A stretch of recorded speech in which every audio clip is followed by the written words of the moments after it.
ప్రజాపాలన పేరుతో ప్రతీకార పాలన చేస్తున్న కాంగ్రెస్ ను మున్సిపల్ ఎన్నికల్లో బొందపెట్టాలని ఓటర్లకు పిలుపునిచ్చారు బీఆర్ఎస్ నేతలు గోలి శ్రీనివాస్ రెడ్డి, జూపల్లి భాస్కర్ రావు.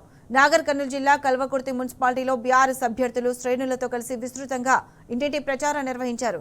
ఏ వార్డుకు వెళ్లినా గులాబీ శ్రేణులకు జనం నీరాజనాలు పడుతున్నారని తెలిపారు. అబద్ధాలతో అందలమెక్కిన కాంగ్రెస్ కు తగిన గుణపాఠం చెప్పాలన్నారు. కారు గుర్తుకు ఓటు వేసి మళ్లీ గులాబీ జెండా ఎగరవేయాలని పిలుపునిచ్చారు.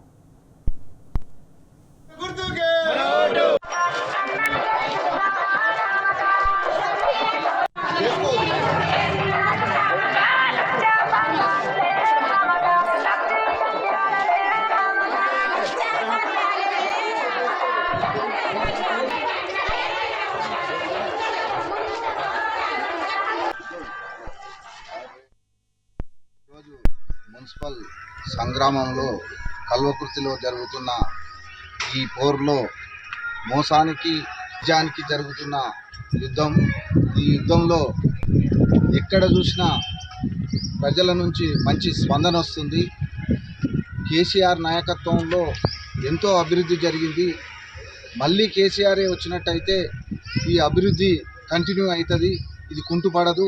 కల్వకుర్తి ప్రజలు పెద్ద ఎత్తున టీఆర్ఎస్ పార్టీకి పట్టం కట్టి రాబోయే ఈ మున్సిపల్ ఎన్నికల్లో ఘనంగా టీఆర్ఎస్ పార్టీని ఆశీర్వదిస్తారని, అదేవిధంగా నాకు ఈ బాధ్యతలు ఇచ్చి ప్రతి వార్డు తిరుగుకుంటూ ప్రతి వార్డులో ఏ వార్డుకి వెళ్ళినా మంచి అపూర్వమైన స్పందన కనపడతా ఉంది. కేసీఆర్ను ఈ ఓటు ద్వారా మళ్ళా ఆశీర్వదించాలని ప్రజలు కోరుకుంటున్నారు. తప్పకుండా ఈ మున్సిపల్ ఎన్నికల్లో బీఆర్ఎస్ పార్టీ ఘన విజయం సాధించి మోసకారులకంతా హెచ్చరికగా ఇది ఒక ప్రమాణంగా తీసుకోవచ్చని, కారు గుర్తు అభ్యర్థులపై మీ అమూల్యమైన ఓటు వేసి ఆశీర్వదించగలరని కల్వకుర్తి ఓటర్ మహాశయులకు ప్రత్యేకంగా ధన్యవాదాలు తెలియజేసుకుంటూ అభ్యర్థిస్తున్నాం. జై తెలంగాణ.